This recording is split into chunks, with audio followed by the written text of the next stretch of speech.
Dr. Shabir, I think you can start introducing the doctor. So, and then I think by then it'll be 12, and then we can start. Okay. So good afternoon, everyone, and a warm welcome to this webinar on strengthening infection prevention and control for COVID-19 in healthcare facilities.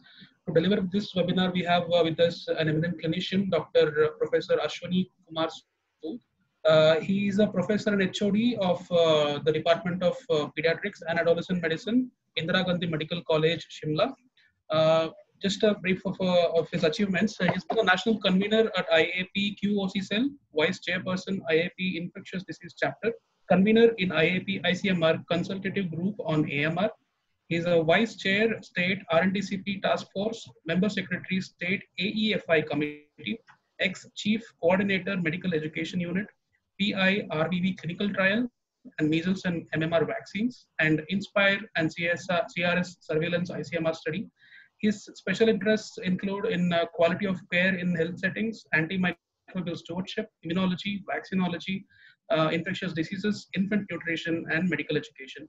He has many published papers in both national and international journals, and some of the positions he's held in IAP so far are Secretary IAP HP State Branch 2008, President IAP HP State Branch 2010 and 11, EB Board Member CIAP 2011 and 13, and among other groups, President NNF HP chapter, and also a member of MCI between 2007 and 11. So with that brief introduction, sir, a warm welcome to you, and over to you, sir. Thank you, Savir, for a detailed and nice introduction, and I welcome everyone, and thanks Microlabs also for taking this initiative to spread some knowledge with our colleagues, and I welcome you all on behalf of Indira Gandhi Medical College, Shimla. This is a beautiful place. Most of you had been to there, and what I'm going to talk about next 50-55 minutes is how we are going to strengthen infection prevention for the control of COVID-19 in healthcare facilities.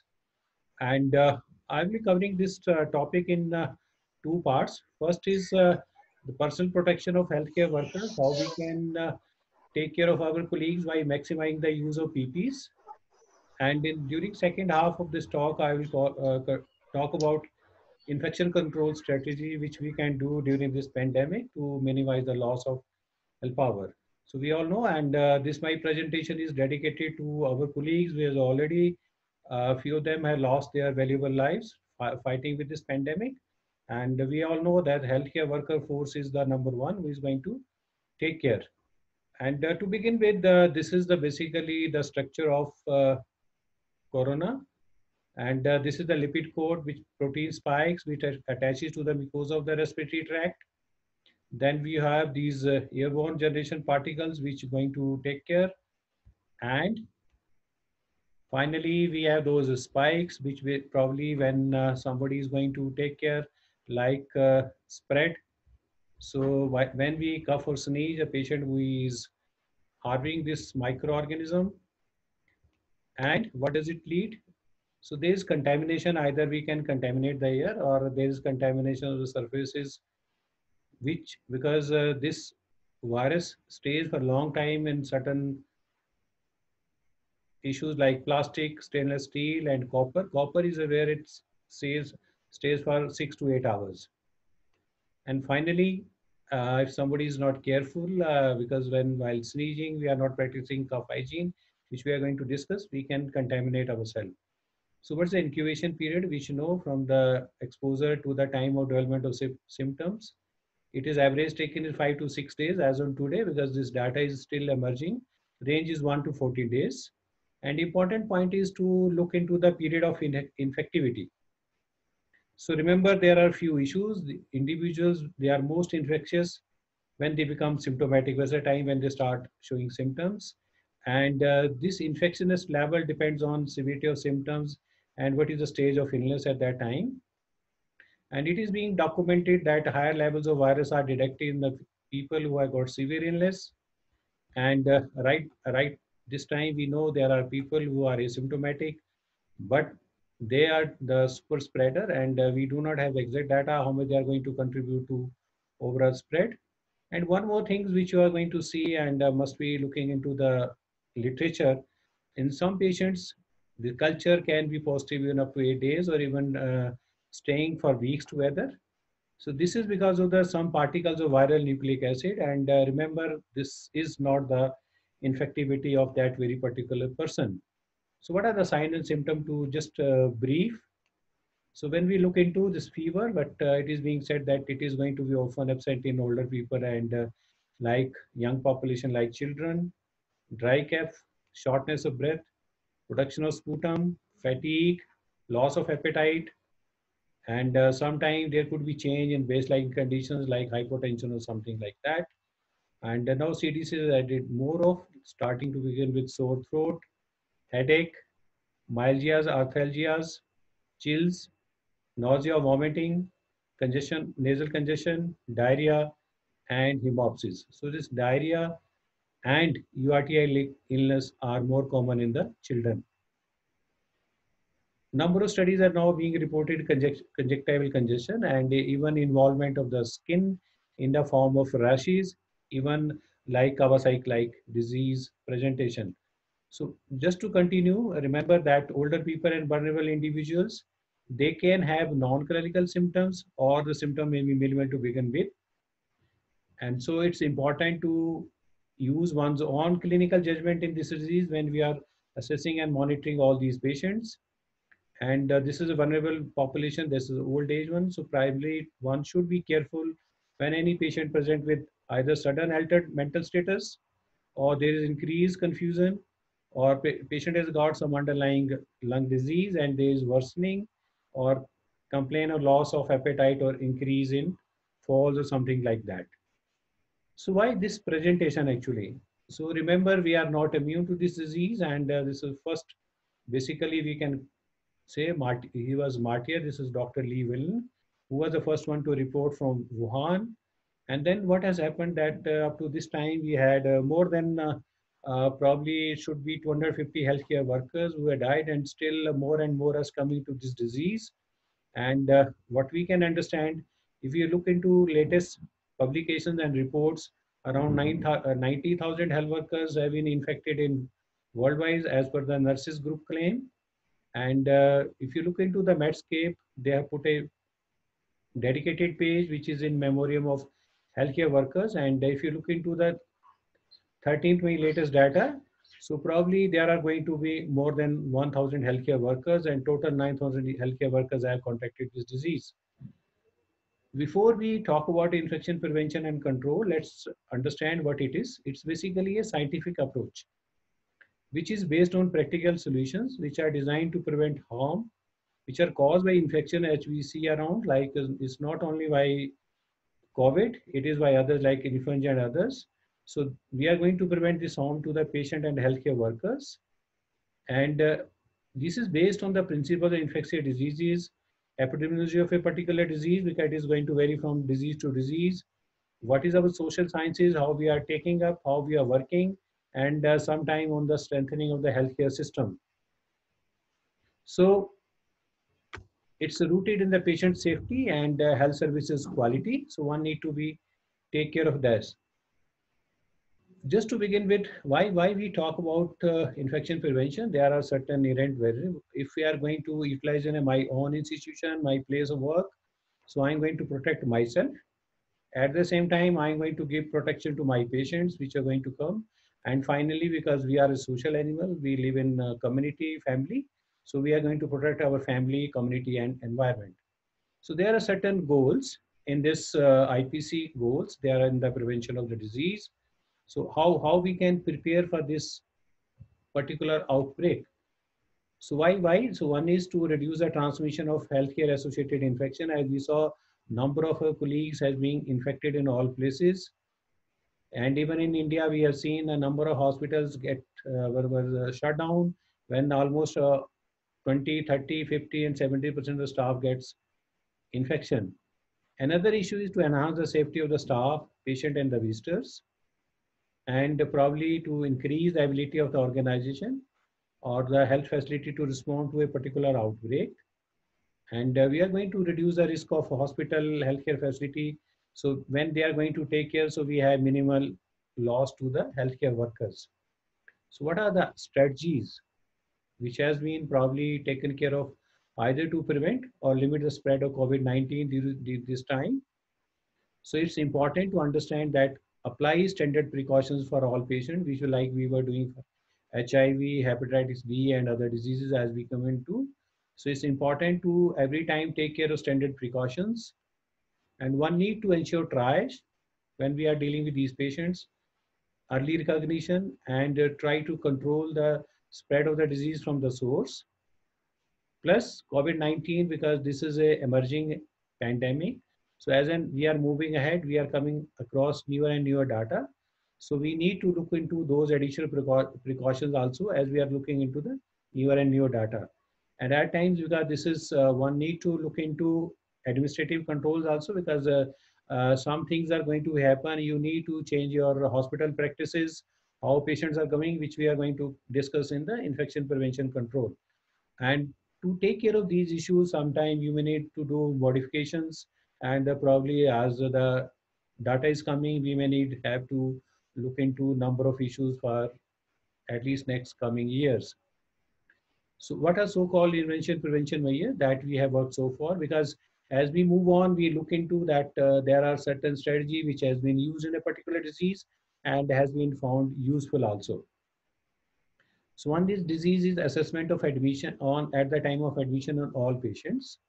Continued monitoring for respiratory symptoms, because once you know, because if patients start desaturating and we intervene in time, then it gives very good output.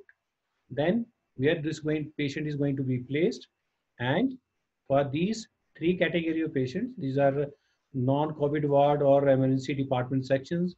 So one need to take care of standard precaution, which we are going to discuss later on. And for suspected COVID-19, as well as those confirmed COVID-19, because these patients are being now reported from almost all part of the country except 3 states. So one need to take care of standard contact and droplet precautions. So that's why we are going to move ahead in this infection prevention. So what is my plan outlay of this presentation? Briefly, we'll discuss how this disease is spread and how these personal protective equipment, we are going to refer them as PPEs, including all this, they are going to help us. And finally, when we move to the end of presentation, which part of PPEs to be used and where and how we are going to take care. And then I'm going to spend some time on infection prevention also in the hospital settings. So before we start using all these PPEs, let's try to look into how this disease is spread. So this disease is spread by, I know this is an individual who has contracted the disease. He can give it by both by airborne as well as by droplets. And this is a susceptible individual. And another mode of contact is the indirect contact. So it could be by the surfaces or by hands. That's why sometimes shaking hands or something like that.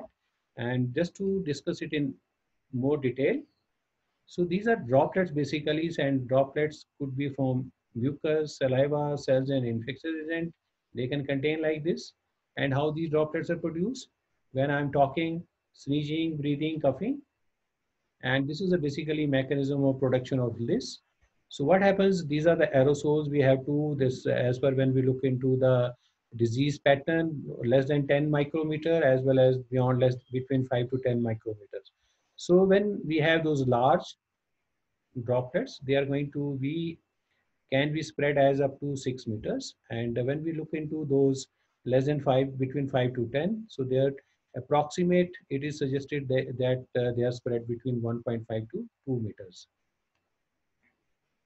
And less than 5 micrometer are more important when we talk about.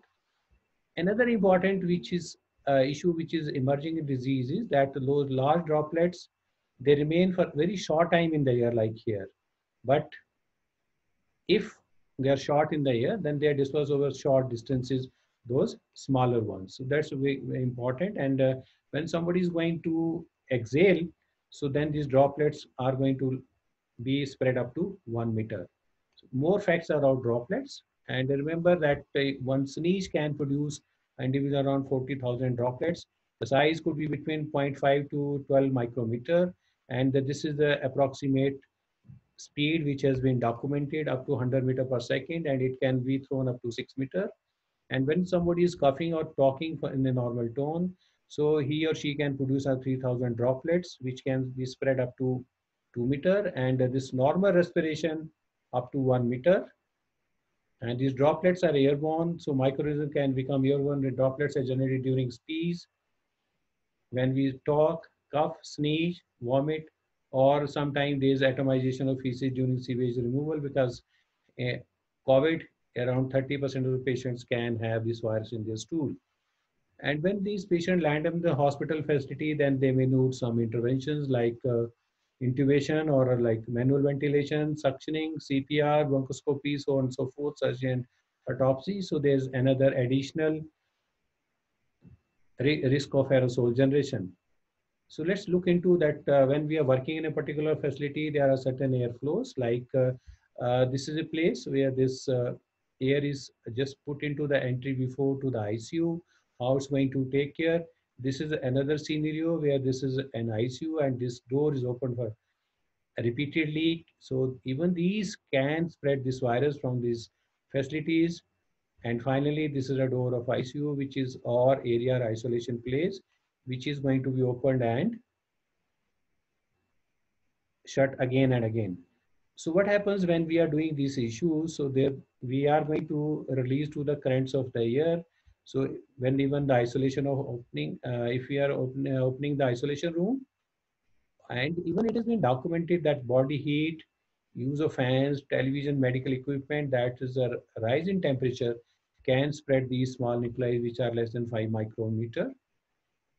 And once they go, then where do they go? We know that this is a disease which, as I did talk in the beginning, that we are going to have more of evidence we are going. So we have two types of beyond 5 micrometer, they tend to remain in the upper respiratory tract. And those which are less than 5 micro, they have potential to be invaded into the lower respiratory tract. So that's a important difference here in this disease when we talk about. And this is the most likely site of infection for this corona. And this is the site in the nose where we have going to have these viruses in the large number. So another issue which is emerging is that asymptomatic transmission, or what we call, you may find reference as super spreader in certain articles. So it has been documented that those are pre-symptomatic patients with SARS-CoV-2. They shed more of upper when they have from upper respiratory tract infections. And when we compare it to the COVID-1, in COVID-1 actually main transmission and replication occur in the lower respiratory tract, which is a difference between the COVID-1 and 2. And even when we compare it to the pre-symptomatic influenza, there's lower viral load as well as shedding of duration is less, but which is other way around with this disease. So probably the time may come when the more population may be shedding the virus. And it has got some public health meaning for that. What does it mean? That's why everybody is now propagating universal measure like masking, physical distancing, hand hygiene. And for in the healthcare settings, what we are going to do, patient, remember that all patients who are coming to a particular health facility should be exposed as COVID setters. And that's why there is universal masking for healthcare workers, which we're going to discuss. In addition to those masking, we are going to use face shields and N95 masks when we are working in those areas where the aerosols are generating. So why these healthcare workers or our colleague, they are at increased risk of COVID-19 infection? So there are a number of issues. As we see the data, around 80%, they have mild disease, but it's a prolonged disease. So their patients are contagious for a long time. And incubation period disease can extend up to 14 days. And there are some studies, evidence is coming that there may be even a reinfection. And another important issue that as these diseases come to us, the symptom signs are just the same like other viral respiratory illnesses, and only 50% will have fever. And when we look into those diagnostic testing, which we are doing, around 70% will have only those nasopharyngeal swab, which are going to be turned to be positive. So we talked about those super spreaders, and there are patients who shed a high amount of even after recovery, and probably they are the source. And this, if we are happen to delay the diagnosis, this leads to more of community transmissions. So because we have looked into the pathogenesis of this disease, how it is spread, so now try to look into what are the issues. So one is, this is very important, is hand hygiene. Everybody, we are seeing so many visuals and everything.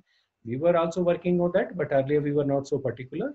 One is hand hygiene, and then one need to look into all those alcohol-based hand sanitizer, which should contain not less than either 60% ethanol or 70% of isopropanol, and it should be left around there for 20 seconds when you're using those hand sanitizers. So we have those surgical hand antiseptics which we are using as along with antimicrobials.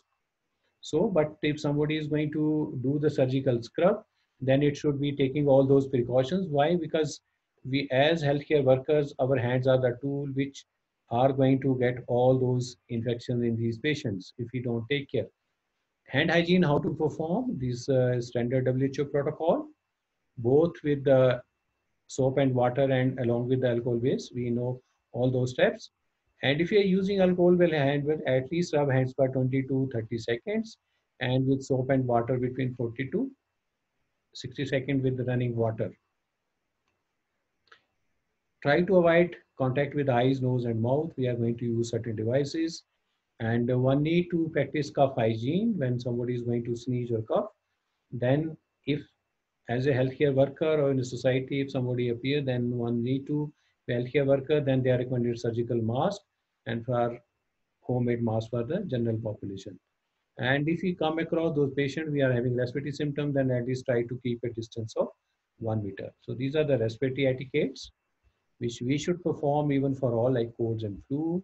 So try to sneeze when into the tissue, disposable tissue, and it has to be discarded in a bin which should having a cover, and hand hygiene.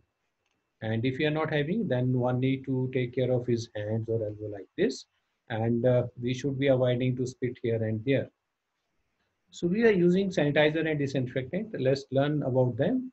So primary difference between sanitizer and disinfectant is the sanitizer which we talk about, they do reduce the number of germs or when you are using to a particular surface. But when we look into disinfectant, they are going to kill majority of those germs. And those sanitizer and disinfectant also differ how long they take to work, because when you're using those alcohol-based reps, as we saw, 20 to 40 seconds is good enough. But we are using disinfectants, so at least for 10 minutes, they are recommended to be taken care of. So if you look into the real definition, then sanitizer word is a misnomer, because the main fighting ingredient in these alcohol, which is a disinfectant. So why not? Because this vodka at my home also contains alcohol. Why it's not going to protect me from corona? So why alcohol is the main ingredient in most hand sanitizer? Because those viruses which has got enveloped walls, they are taken care of by the alcohol. None of them are not going to be taken care of, and that's why they are not going to take care of non-viruses with which are not having walls. And we all recommend not less than 60. Why it is there? Because if you use, because it is seen that when you going to use alcohol, some amount of water and alcohols are very efficacious, and if you use 100% of alcohol, then it's going to be evaporated and it's not going to efficacious and will lead to more of dryness. Home sanitizers, they are studied, probably no studies or evidence. Does this hand sanitizer expire? Yes, they do. But right now, because we are in this pandemic and the supply is coming, but even because what happens with if they are left for a long time, then alcohol as it gets evaporated, then its strength may come down. So we'll talk about now rational use of PPs in the coming time. So these are the areas which we are going to look into, and we have seen all those mask mania. We look into all these different issues, how effective are they. So if you look into that protection, when we look into this protection, when you're using a 95 mask or surgical cloth mask, they give this amount of protection. And for transmission, their efficacy is like this. So these are the different type of masks which we have got, and we'll discuss briefly about them. So it is recommended that when we are using those N95, so if there is some amount of moisture, then they become more effective one. But if we load them too much, then probably the pressure is going to drop and their efficacy will go down. We all know the surgical mask. So they will keep droplet and larger particles away from the patients, even if somebody is spitting on. And we have two types of specific characteristic. These are N95 and 99, along with the respirator and without a respirator. And this electrical charge is generated, which is very important to take care. So 995 and 7 masks are very important, but they are not easy to breathe. And for even after a half an hour, it is going to lead to number of issues or uncomfortable. So what is the disadvantage with this standard surgical mask? Actually, this is a loose fit here. So one need to be careful when we are working in those settings, why it has got some disadvantage. And this is a single use and can be used only in community as well in hospital setting. We will discuss around them later on. And these are two types. One is, as we discussed, one with a valve, another without a valve. This is with a valve 3M and this is without N95, which we are going to take care. So they are primarily recommended when we are talking about this COVID-19 or corona for those aerosol generating procedure, and it must tightly fit. We'll look into that. And when we look into the NHS, it says FFP3, that is filtering piece, phase piece. And when in US and India, we talk about N95. So it has got primary, but important difference between valve and non-valve 95 is that non-valve are more this with valve are more comfortable, but when we look into those patients, they are not suitable for the patient with COVID-19. So important is to look into for this leak check. We will just try to look into when putting these masks on. So this is all incorrect ways. So don't try to let them hang around like this. This is the correct way, and this is the seal we'll discuss and how these two limbs are to be put on together. And this is all not recommended at all, which we are seeing. So this should not be crisscross. And when we are putting, because this is also very common now, people, because they are not aware, on the surgical mask you can't put N95, and this is the right way. So it must be snugly fitting when we are going to look into the steel, and it should be taking care of at least 95% of the microorganism. So how to perform this seal check? So basically, this is either a positive pressure or negative pressure check. We will show whether this positive pressure seal check is when you're going to exhale gently while blocking the fart, and it should get ballooned. So that's why. And this negative pressure user seal check is somebody who is going to use it has to inhale sharply while he or she has to block the path for air to enter the face piece. And so with this negative and pressure, as we know that with the respirator, we are doing only with the negative pressure. So remember when we look into, so it's another with every time when we are going to use them for more times, so one need to look into this. So this is the way how we look into the fit or seal check, which you find out into the exhalation. So it's important to cover with these two hands, and then we look into this. And why? What's the important? Then we can adjust it this metal strip accordingly to give a. And if you find that it's not giving a proper seal, then one need to look into, and we need to change that mask or a respirator. So this is what we call as fit test. One should look into, and somebody is wearing specs, then specs also need to be disinfected. And every time when we are putting on, then one need to do the hand hygiene. So these all hairstyles, which with the Red Cross, they all impair the this efficacy of all these masks. So there are certain rules. Do not touch the front when we are using even on them. And when we are using them, then put the front one side in this and then fold like this.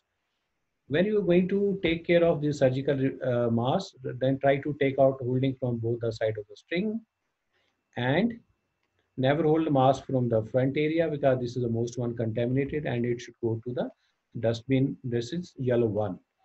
Not recommended for less than 2 years, because these N95 are not recommended to children with the children less than 2 year facial hair, and proper fit cannot be found with this. So what's important to mask management?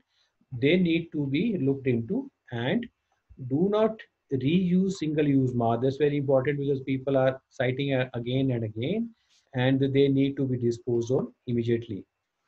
Can sometime, yes, rarely, if we find that exterior surface is not contaminated, and then we will discuss briefly about what are the reuse and extended use. If there is expired respirator, probably it's not going to affect the filtering capacity, but they should be used for demonstration purposes.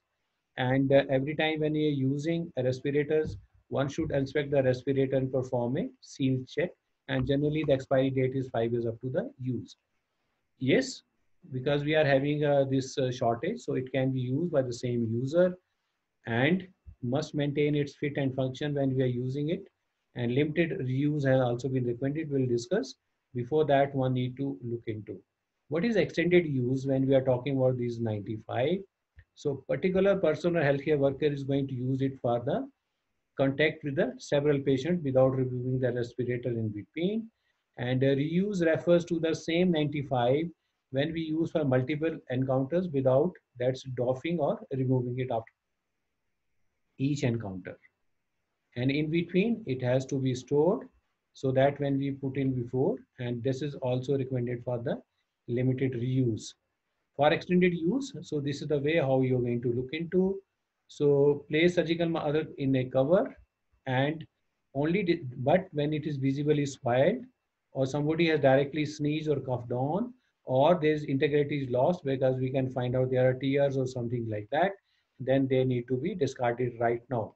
So this is how we can use for 40 days, which is known as mask relay. Take 4-1 and use after every 4 days. So how we can maintain a chart and then take care of this. But remember, these are available in the market. These are not with the respirators.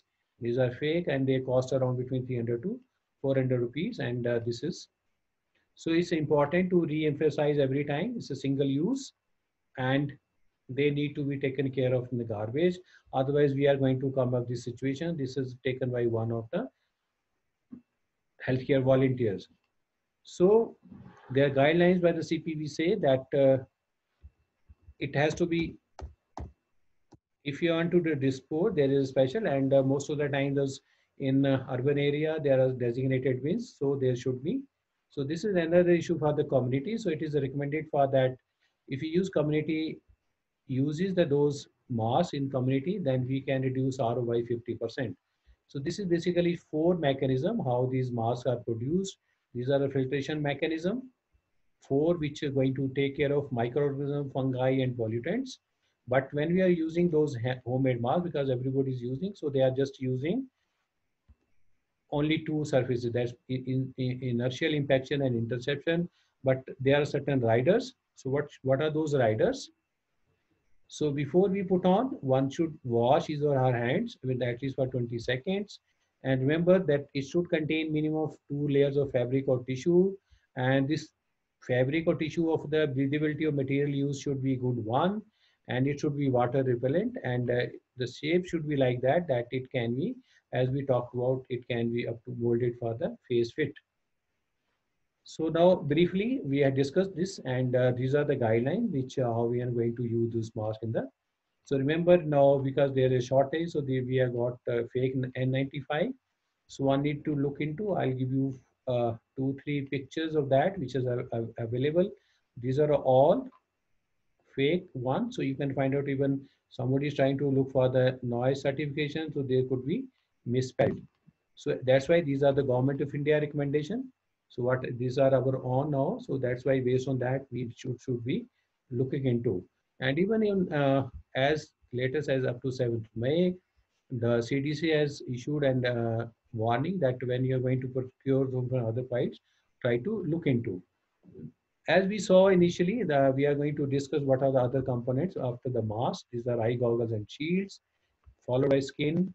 For to prevent skin, we have gown and gloves because these are all area which can contaminate and person can get the disease. So standard precautions, there are standard which we are going to discuss briefly, then respiratory etiquettes. And the important is how we are going to dispose these PPs, that's very important. So what has happened this because this COVID epidemic has come like in a, so there are a number of potential gaps in training and effectiveness, and probably that's the reason that most of our healthcare workers, they are getting this disease. So one need to look into how much PPs are available, and then because there is a limited quantity of PPs, so infection control in this time has become a mix of science and make do necessity. So there are some improvisation, as we see later on when we are working those ICU patients. So training is very important. And sometimes what happens when we have this pandemic to this extent, so even PP use become more important. So this study, the author study looked into the how the healthcare workers are going to do the PPs, and they found that when they are doffing off, that's probably the area which they need to look into. And these are three categories for the patient based on the low risk. There are recommendation of use of all those which we are going to discuss in the coming times. So never try to touch the front of any PPP because this is the most contaminated area. This material of impervious quality, because we are seeing even those qualities are not good. And when you're using those gowns, it should be covering up to the wrist. And when we are taking those sample for these patients, then one need to recommend full PP. And based on whether isolation, isoria, there are different guidelines. So there are more avoid exposure always best when we, so keep the minimum number of staff in a particular area, wear PP which is fit correctly, hand hygiene is crucial because there are a number of steps in between every time we have to use, and there's sessional use or depending upon the ability what you're going to do, you have to take care of those PPs. So that's why the another area as with the mask, we are going to have, this was done by TV India. So we are going to have all these issues, so need to be careful when we are promoting. So remember, there were some queries, can we reuse these PPs? Probably as of today, they are not recommended. And if you do not have, there's very imminent shortage in your area, then you can use.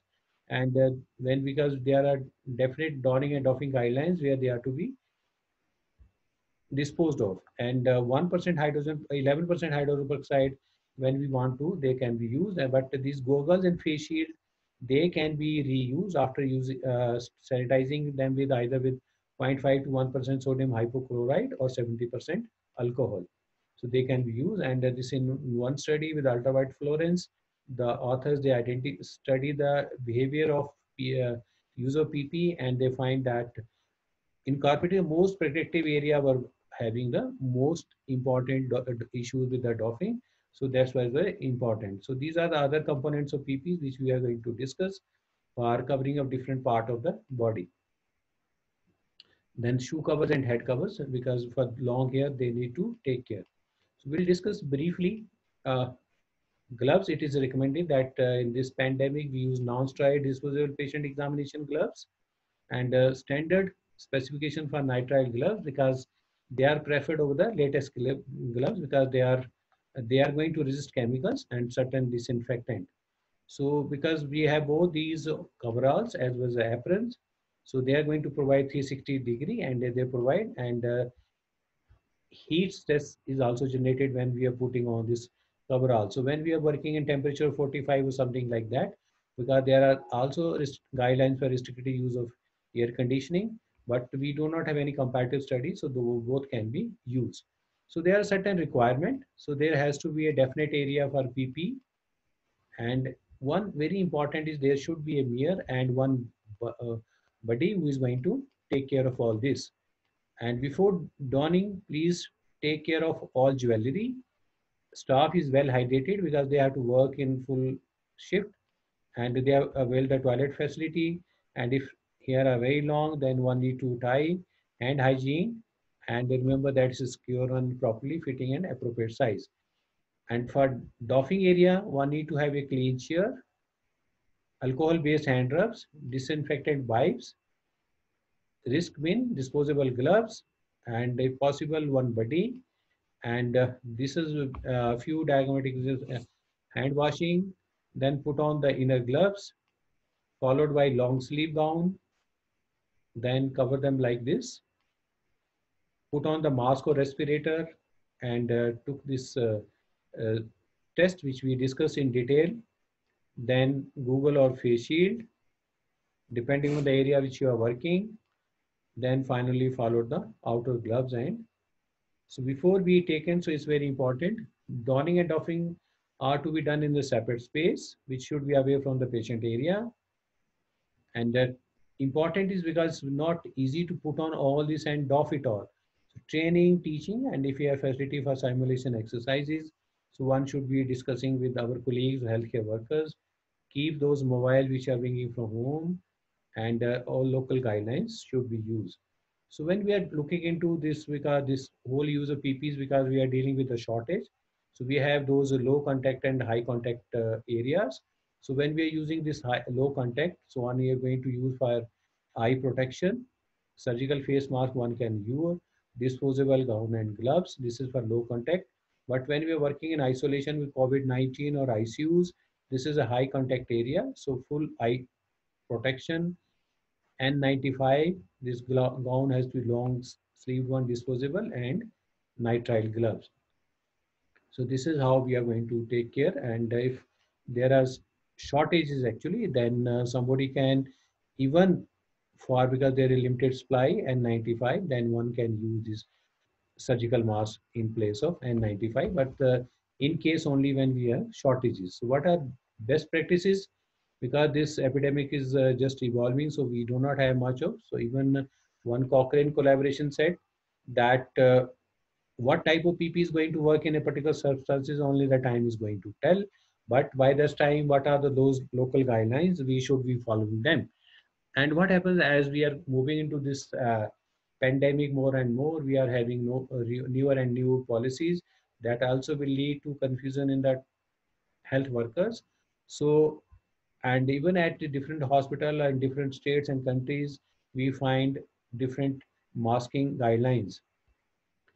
And another issue, because as we are seeing more and more patients, more of the hospitals are being converted into COVID hospitals. So it is very important. This all staff should be worked in PPs. So these are all long list of, we talk about some aerosol generating procedure. This is long list of aerosol generating procedure when we are working. And remember, when we are doing only chest compression, there are no aerosolization, or we are using the automatic emergency defib. These are without airway management. These are considered non-aerosol generating. So what are the precautions which you are going to take care? Again, PPs, hand hygiene, respirator mask, that's N95 in our setup, long sleeve gown and gloves when you are working. And there are certain recommendations which probably we are not going to have. So one need to take care of those areas with adequate ventilation. And if somebody is going to work in ICU, so if you're going to take care of intubation, then it has to be planned early, avoid emergency intubation, avoid bag and mask ventilation, and ensure that patient is adequately sedated. And in those areas, the number of healthcare worker has to be minimized. And remember, all necessary equipment, that's a tray and everything, medication has to be in the same area. People need not to rush for the crash trolley. And these are few of the diagram which will give us an idea how we are going to take care of in aerosol generating to minimize the transmission to the healthcare workers. So if somebody is on high flow nasal cannula oxygen therapy, then it is recommended that we put on a surgical mask. And this viral filters or HEPA filter, that's recommended when you working with these patients with even with a simple respirator to minimize the spread of the aerosols and organism. So this is how we can use. This is a closed mask. So along with viral filter. So these are different recommendation. And we are putting on the face mask on this patient, even the humidifier. So in both the limbs, one is containing bacterial viral filter. Both the limbs are to be put on a filters. One is bacterial and the other one viral one. So when we are doing the negative pressure suction tube should be using, so mouth should be covered with a mask. And if facilities are available, then only negative pressure suction tube should be used so that we have minimal of aerosol generations. And when we are doing this bronchoscopy, this we need to use this T or JAK by using a viral filter. And these are improvisation which people have done in our country. Like for intubation, they have decided this intubation box to minimize the, otherwise in this our colleague is not put on all P, where this is a demonstration area. Please, this our colleague is not putting all PPs, otherwise we are working, then we are supposed to put on all PPs. This is our demonstration area. or we need to do the closed suction followed by MDI. So we are not going to use here nebulization. So MDI has to be used like this. Just to move on, when we talk about newborn, so these are improvised one for their resuscitation. When we are, this is to a COVID positive or suspect mother, we need to take care like this. And these are other improvisation. And even with the ambu bags, one need to take care with the HEPA filter like this to prevent the minimal aerosolization. So remember, there are few more rules when we are dealing with this epidemic. Do not use humidifiers, and the patient has to be put on a surgical mask so that we reduce the contamination in that particular area, and all those nasal cannula should be covered with the surgical mask. For ventilator, only use disposable tubings, additional extra filter as we discussed to the expiratory limb, and airway instrument try using disposable, and afterwards, after every use, it has to be put into a Ziploc and then to sent for sterilization.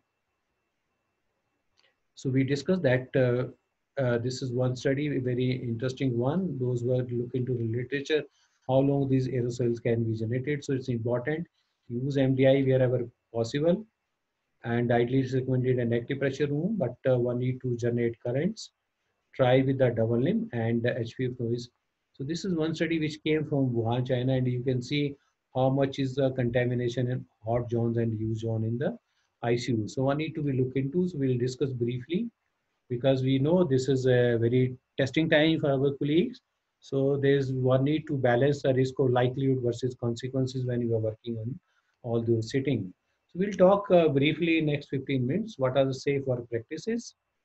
So these are basically types of administrative control as we discussed in the beginning, so that we make the work environment in a place where our colleagues are working, so that we minimize the frequency or intensity of exposure to a particular hazard. So for this COVID-19, one is very important to promote personal hygiene. So we need to look into those areas. So these areas should be provided tissues, not as trash cans, even in donning and doffing areas, liberal amount of hand soap and alcohol waste, regular hand washing. Then whenever workers found healthcare worker that their hands are soiled, they should be taking after removing. And it's very important to put in signages everywhere, to put into the restrooms and everywhere to take care of this. So how we are going to take care? There are 4 areas where one need to look into. One is identification of dedicated trained COVID-19 infection control team in all hospitals. Then they will develop on the strategy and practice it depending on the area of work. And important to create awareness in all areas how people are working and how they are going to take care. So we'll work briefly upon one of them, touch important points. So this is the recommended composition of a team. It should constitute of a clinical microbiologist, a physician. Ideally it should be an infectious disease expert, intensivist, and infection control nurses, and they should be share their responsibility and how they are going to take care. And as in most of the hospital, as we are reporting to our state government, for these COVID-19, it's very important that based on current guidelines, which because these guidelines are being revised days and hourly basis, one need to look into and have our local and look into, because so what you need to look into to minimize the risk of infection to the healthcare workers in the hospital entry. We look into the OPD or patient triage area, fever OPD, isolation strategy. So this is how we look into hospital strategy. There should be a single point of entry, so all patients are screened, their history is obtained, they perform hand hygiene. Facility should be available for hand sanitizer, and they should be putting on the mask. And this is a suggested area for setting a triage in the waiting area, those who are never done. So this is a triage, and you can see that this is 1 meter facility for hand wash. And show on, this is a regular waiting area with a distance of the sitting arrangement done in way so that we have a distance, and this is a social distancing in the lift. This is in the hospital.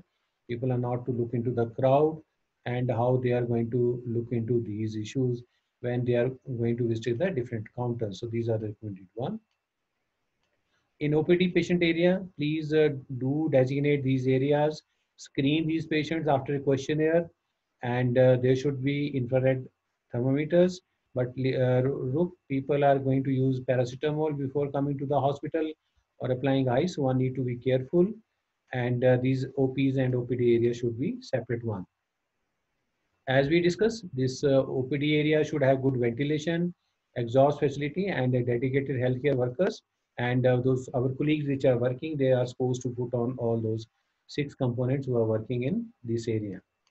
And for isolation facility, probably one need to look into if you're working in that dedicated patient care equipment like stethoscope, thermometer, BP apparatus, oxygen supply in each two ventilator facility, and these can be used to when we are not having those negative pressure control areas. So for surgical colleagues, during surgery, there are some guidelines. So they are supposed to have minimum number of personnel in the operating room, no visitor observers, and to minimize the traffic in and out of the OT, and there should be a dedicated OT room for surgery so that we minimize the contamination, and the patient should be reviewed, induced, and recovered within the OT room itself. So just only one room is going to be used, and all medications and everything is in the same area. We are not going to rush for trolley or something like that. And what are the precautions they are going to follow after surgery? All equipment surfaces and medical devices in the room should be thoroughly cleaned with a disinfectant. And if possible and resources allow, then single-use equipment. And after surgery, this anesthesia breathing circuit and canister of to be discarded. And immediately after surgery, all staff is recommended to change into a set of clean scrub. And it's important because sometimes we may need to do the contact tracing. Patient may turn out positive later on the initial sampling may be negative. So it is important to keep the record so that we can trace. So these are the guidelines for delivering and operating area when we are dealing with the suspect and COVID positive mothers. So they are going to put on whole PPs. This is the area. And if there are issues like aerosolization, then whole kit including N95, and this is transport isolate. Along with this additional provider, minimum number of people in the labor room, and this isolation and has to be separated between a distance of at least 1 meter. And the resuscitation guidelines are the same, which we are practicing earlier. And it is recommended that for resuscitation, the most experienced resuscitator has to be there. So for hospital administration, they will take care of social distancing, waiting areas as we discussed in this photograph, isolation facility, adequate supplies of PPEs and disinfectant. This is most important for and training of healthcare workers to prevent. So what we are going to look into later on, environment management, adequate ventilation in all areas is very important. And there is very important to, we saw that the area which this virus is going to stay for days together. So it's very important to clean those high touch areas like knobs and everything. And it has to be done with the sodium hypochlorite or Lysol. Prepare the clinic, ensure adequate ventilation, hand hygiene, adequate tissues, which discuss with minimum 3 feet distance. And in at least in pediatric OPDs, they should not be twice reading materials or other objects which can be helpful in the transmission of the disease. So how we can minimize? So we need to minimize their visit to the hospital, clinic and hospital. So more of telemedicine appointment. And if patient has to visit, then the appointment has to be fixed. So there's limited number of crowding, and a non-patient visit has to be absolutely discouraged. So when a patient happens, what are you going to do? So it should be that our staff should be well trained. They are going to ask for the symptoms, and these patients are directly to the area where they are going to live into with. And before that, every patient has to be provided with a mask, and they are recommended to use either they are to wash the hands or they are going to use the hand sanitizer. So these are all which we discussed, just a summary, standard transmission. And every time as we move on in this pandemic, we need to increase the awareness of our staff to minimize. So what are those? So it is recommended that we need to have a separate nurse force proven, and they should undergo or before that simulation and training. And housekeeping and every area also need to be. And for our colleagues, this is very important. Medical devices, try to use those disposable or dedicated one to a single patient, which is not possible. Then they need to be sterilized by using 70% ethyl alcohol after use in each patient. And those surfaces which are going to come in contact with the patient, they are going to be ideally after cleaned after each shift. And it's recommended that in those patients, they should not be shifted out of the dedicated areas. And if you want to use those X-ray machine or bedside chest ultrasound, then they should be dedicated for these patients. Same time, one need to take care of cleaning of the environment. So 1 in 1,000 or 1% sodium hypochlorite is recommended. And these are two areas. This is another area. One is those with minimal hand contact for environment decontamination. Other was the high touch surfaces. So these how touch surfaces are very important, like doorknobs, bed rails, switches, wall area around the toilet, and the curtains. They need to be looked care after each shift. And it's important to designate a separate staff.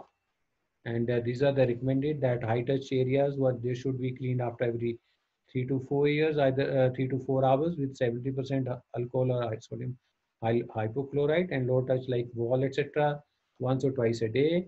And it's important that this PP goes to designated biohazard and is sent to the decontamination. So for those our colleagues which are working in ICU, please change over. Do not bring the mobiles, even belts, and they should be left in the vehicle before we enter. As we are moving in, so because we look into, there are certain social messages before I like to stop. So we have to devise these new ways of greeting each other, like bowings, waving from a distance, and in place of handshake, we need to look into these one. And this is social distancing. We all know this is the best medicine right this time.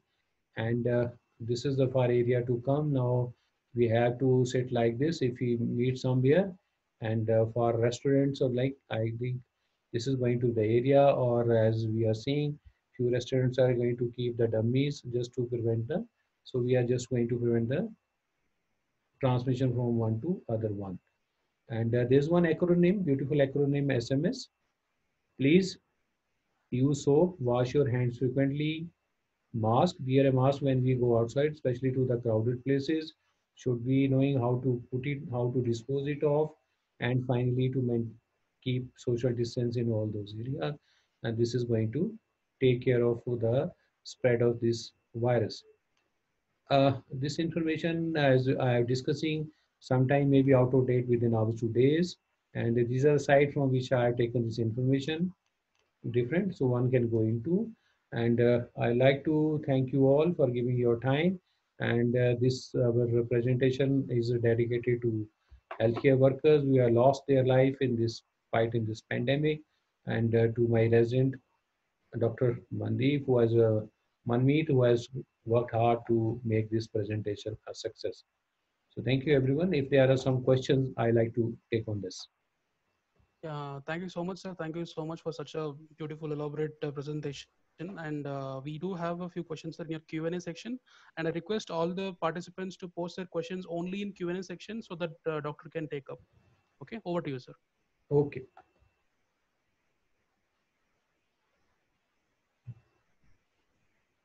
On QA, there are no questions. Saveer, there are no questions in panel. Okay, I'll just read it out, sir, for you. Okay. Okay, so Dr. Vivek Patil is asking, is there any role of air purifiers in clinic? So far, there are no studies, because what we know that the air purifier is not going to take care of the viruses. So if somebody is careful, then one need to take care the only the guideline which has been released yesterday by the ministry, for because for want of time I couldn't discuss them, for the minimal use of air conditioning in a setting we are working. And secondly, you need to put you can even use those same those fans, so you have to direct them so that the flow of the air is to the patient, and you need to have good ventilated rooms. There are no studies of so far of use of these devices in the OPD areas. Okay, so next question is coming from Dr. Suraj Gohen. He's telling the cases of corona are less frequently seen in children, and the severity of the disease is also very less. Then why is that we consider children less than 10-year-old to be very vulnerable group, like elderly or pregnant women?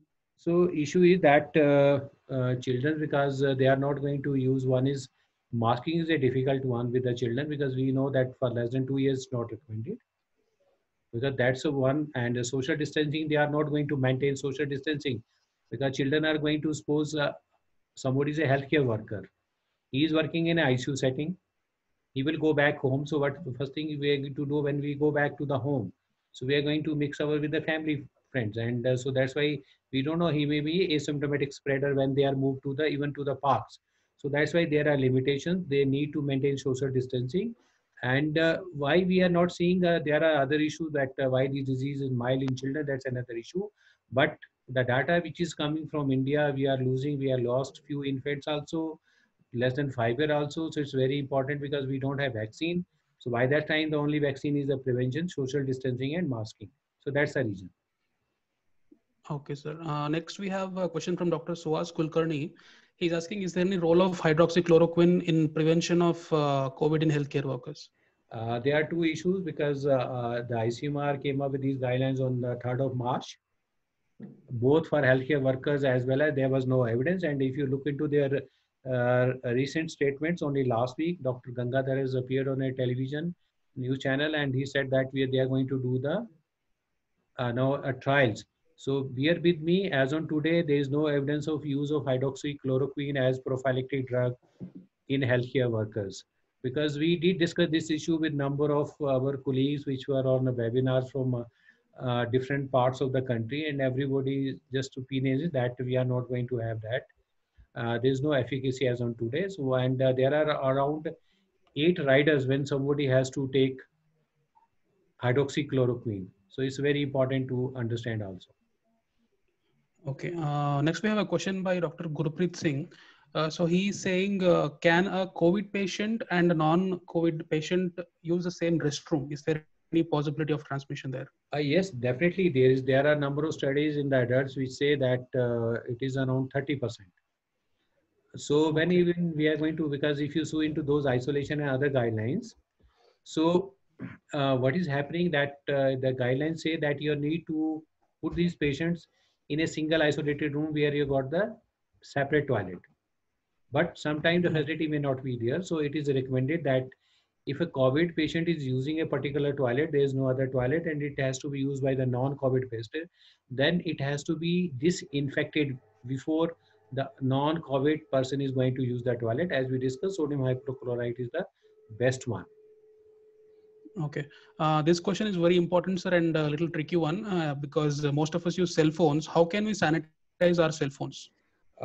We do not have robust data, but so far the recommendations say that if you're working in isolation or in ICU, please do not take your phone, leave them in your vehicle itself, because you're supposed to have a dedicated phones in the ICUs, which you're going to use for use in their facility. And if you want to use then this 70% alcohol can be safely used, but at least let it be there for 30 to 40 seconds before use. So that's why there are alcohol wipes are available, but look into that is going to contain at least 70% of alcohol. Okay. So Dr. Rakesh Kumar Sharma wants to know your opinion on reusable PPE overalls, which can be washed, reused, or sterilized. We discussed in the presentation that there are issues of pandemic, and earlier there was short supply. Now India is going to come up around 1.5 lakh PPs if we look into those newspaper reports and news channel reports. So only one, if you are working in an area which is not aerosol generating procedure, like we discussed, there are conditions if you're working in aerosol generating procedures. So there are around 11 conditions. If somebody is working in that, if somebody is working in ICU in a single shift, then it has not to be reused. But only if you want to look into like in OPD areas where you can put on, which is a washable one apron, plus it need to be disinfected with the sodium hypochlorite, exposed to the sunlight. Similarly, the visor and gloves, they can be reused after sterilization with sodium hypochlorite or alcohol as we discussed. The rest of them, they are discarded. And for N95, we discussed that there are two issues where we can reuse or they can be extended use.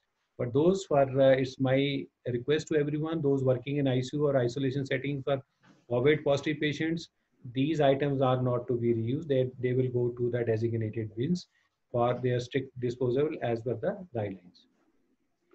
Okay. Dr. Gurpreet Singh Gi also has one more question. Do all secretions of COVID patient are infectious? Are they all infectious? Right now, we look into that because the data which is there. So secretions are, it's a transmission. Is there are reports even transmission from the even from the eyes also. So eye is going to act both ways. So by this time, we do not have reverse data. So take every secretion as infected one and use adequate PPs and precautions, universal precautions. Okay. We have one question from an anonymous participant. He's asking, is it safe to check blood pressure and sugar for a patient with a history of cough in the clinical practice? I'm not able to hear you. He's asking, can we check blood pressure and sugar of Yeah. a patient with a history of cough in the Yeah. clinical practice? So when because we discussed that you need to have a designated area, and you're sitting in the OPD with putting on when you're looking into those COVID-19 patients, we are sitting in all those areas. So one can do, but we had to take care of sterilization of BP apparatus also, because once we take care precautions for our because these are the three areas: mouth, nose, and eyes, which are going to primary, and then is the hands.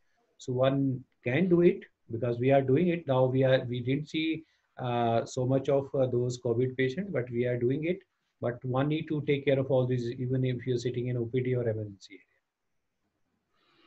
Okay, sir. We have multiple questions from various doctors asking your opinion on any alternative medicine that has shown any promise, Ayush or Ayurveda. It's only one so far, and there are two studies which have taken ritonavir, and two are along with this interferon. So, but we do not have guideline because this ritonavir is not available in our country. It has not been licensed so far. There are 6-7 trials: plasma, then hydroxychloroquine, 3 of antiretroviral, 1 for Mycobacterium B. So we do not have definite evidence, and this ritonavir has not been licensed in our country, which one very Okay. important, well-publicized study from US. Okay. Dr. Ravi Khanna Bareli is asking, is there any alternative for sodium hypochlorite? Because he's been feeling it's Yes, very you can use corrosive. Vacilol or you can use 70% alcohol, depending on which Okay. surface you. But for surfaces, if you want to decontaminate the surfaces like floors and everything, then this only the sodium hypochlorite is there, because we discussed the difference between disinfectant and the sanitizers. So for disinfectant, because they are going to take care, so that at least the contact time is minimum quantity is 10 minutes. Okay. We have a few questions, sir, on the for a OPD clinic. What is the appropriate PPE that the doctors have to use? As we discussed, if you are suspecting those COVID patients, then you need to take care of all those, including uh, visor or goggles, plus gloves. And if depending on the place you're working, you can have those disposable aprons, or you can use a reusable along with the N95. And Okay. in between, you are going to use, that's very important, hand washing, plus Mm-hmm. alcohol based hand sanitizer not containing less than 60%, plus maintain a distance of at least 1 meter. These are the recommended so far you need to work into the OPD settings. Okay. What percentage is appropriate, sir? Sodium hypochlorite? It's 1%. So because it's 10% is available, so you take 1 ml, add on 9 ml or 100 and 900 ml. So it's very easy to make it. Okay. We have a few questions in the chat box. Dr. Pooja Suyal is asking, how important is SpO2 monitoring in every OPD patient? It's basically, if you look into, that's the only parameter which is going to give us clue for the severity of disease. And that's why initially when people were doing x-rays, and then later on they find out that SpO2 monitoring is very important. So it's very important in these patients. That's why our all residents, medicine pediatrics department, they are using SpO2 as a patient comes up. That's the first thing, and based on that the further management of the patient is decided. Okay, sir. I think that was the last of the question. Most of them are congratulating because the presentation has been really beautiful, and so do we feel the same way. Thank you so much for taking your time off for this presentation, sir, and thank you to all the participants who've been there with us. Thank you so My much, sir. thanks to all the participants for taking out their time also. Yes. Yeah. Thank you so much, sir. Thank you. Thanks a lot. Thank you so much, Dr. Sood, for your time. Yeah. Okay, then bye bye. See you. Yeah, bye bye. Take care. Stay See safe. you next time on some other presentation. Yeah, definitely. Okay. Bye. Bye bye. Bye.